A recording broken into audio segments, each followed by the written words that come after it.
السلام عليكم. لا تنسوا الاعجاب بالفيديو والاشتراك في القناة تشجيعا لنا لنستمر بنشر المزيد ان شاء الله.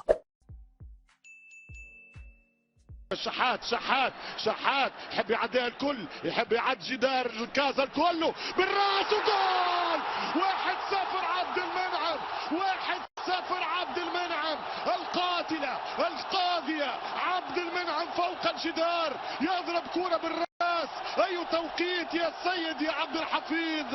الاهلي يتقدم بالجول. 1-0 اهلاوي، 1-0 للقاهري، 1-0 المصراوي، 1-0 لاصحاب الدار من كولر السويسري.